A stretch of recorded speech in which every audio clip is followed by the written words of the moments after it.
सौरभ आ रहे हैं, ये आप देख रहे हैं। और मैं आपको सोनीपत की अगर डिटेल दूं तो सोनीपत में बीजेपी पहले राउंड में मेयर चुनाव में आगे चल रही है। ये बड़ी खबर है सोनीपत को लेकर के। सोनीपत नगर निगम चुनाव में अगर मैं बात करूं तो मेयर को लेकर के बड़ी अपडेट आ रही है। मेयर उम्मीदवार राजीव जैन आगे चल रहे हैं। कितनी वोट से आगे हैं ये जल्द ही आंकड़ा आएगा तो अपने दर्शकों तक पहुंचाएंगे, लेकिन फिलहाल आपको ये बता दें कि मेयर के उम्मीदवार राजीव जैन ने खाता खोला है और वो आगे चल रहे हैं। जीत हासिल कर पाते हैं या नहीं, इसके लिए अभी ज़रूर इंतज़ार करना होगा।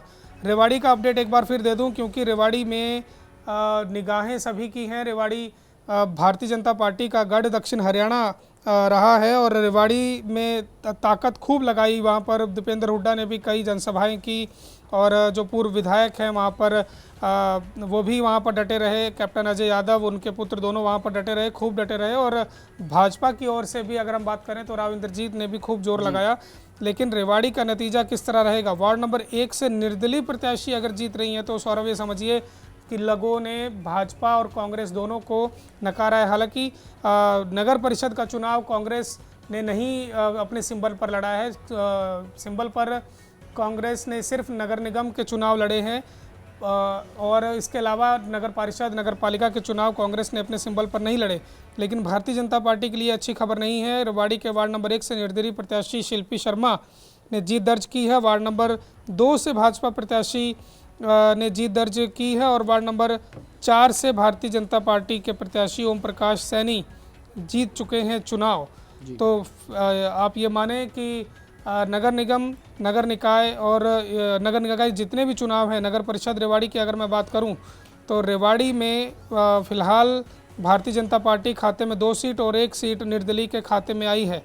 सौरभ जी, एक अपडेट और मैं अपने दर्शकों को देना चाहूंगा। जो रुझान सामने आ रहे हैं उसमें अंबाला में नगर निगम के पहले राउंड की गिनती में भाजपा की अक्षिता सैनी को 2970 वोटों के साथ वो आगे चल रही है। हालांकि आंकड़ा भी और बढ़ने की संभावनाएं हैं। सुधीर, ये तो बात अंबाला की देखिए, हम रुझानों की बात कर ही रहे हैं, लेकिन दिलचस्प चीज जो है वो सोनीपत को लेकर भी है। पिछले इलेक्शंस में जब इलेक्शंस हुए थे तो बिना बहुमत के ही डिप्टी और सीनियर मेयर कांग्रेस ने बना दिए थे। जबकि मैं आंकड़े उस वक्त के आपको याद दिलाऊं तो कांग्रेस के पास 9 पार्षद थे और भारतीय जनता पार्टी के पास 10 थे और एक इंडिपेंडेंट था, 7 था। लेकिन कांग्रेस काफी ज्यादा मजबूती में रही सोनीपत में। लेकिन इस बार निखिल मैदान को खुद भारतीय जनता पार्टी ने जिम्मेदारी सौंप के रखी थी कि वो इस चुनावों में, सोनीपत के चुनावों में भारतीय जनता पार्टी को बम्पर जीत दिला सके। तो क्या उस डायरेक्शन में निखिल मैदान आगे बढ़ते हुए नजर आ रहे हैं? बिल्कुल सौरभ, जब 2019 में विधानसभा चुनाव हुए थे तो उसके बाद नगर निगम के चुनाव वहाँ पर हुए और नगर निगम में जिस तरह से हमने देखा कि वहाँ पर निखिल मैदान ने जीत दर्ज की थी तो उसके पीछे बहुत बड़ा कारण कहीं ना कहीं कांग्रेस था, क्योंकि कांग्रेस के 5 में से 4 विधायक वहाँ पर कांग्रेस जिता पाने में कामयाब रही थी।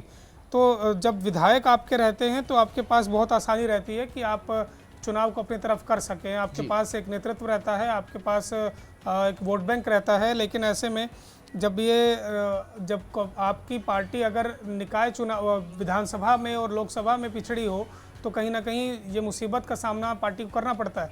तो बीजेपी को भी मुझे लगता है कि इसमें ये एज है कि बीजेपी के पास विधायक ज़्यादा हैं। निर्दलीय विधायक जो हैं गन्नौर से, वो भी बीजेपी के खेमे में हैं। राई में बीजेपी का विधायक है, सोनीपत में बीजेपी का विधायक है, गोहाना में बीजेपी का विधायक है। बड़ौदा को अगर मैं कहूं, बड़ौदा अगर हम छोड़ें तो लगभग विधायक जो हैं वो बीजेपी के पास हैं। खरखोदा, राई, सोनीपत और गोहाना, तो 6 में से 4 सीटें, 4 विधायक जो हैं वो बीजेपी ने बनाए हुए हैं, बीजेपी के खेमे में हैं। एक केवल बड़ौदा की बात करूं, इंदुराज नरवाल, जिनको भालू के नाम से जाना जाता है, उन्हीं ने अपनी सीट दर्ज की थी और एक निर्दलीय हैं गन्नौर से, देवेंद्र काद्यान।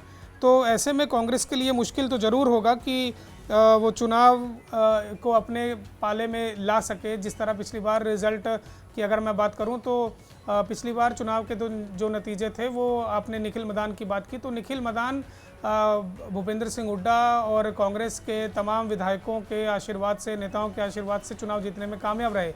और पहली बार नगर निगम का चुनाव हुआ था, अब की बार दूसरा चुनाव है। तो अब ये देखा जाएगा कि क्योंकि अब निखिल मैदान भी बीजेपी में नहीं है और कांग्रेस में नहीं है, वो बीजेपी में शामिल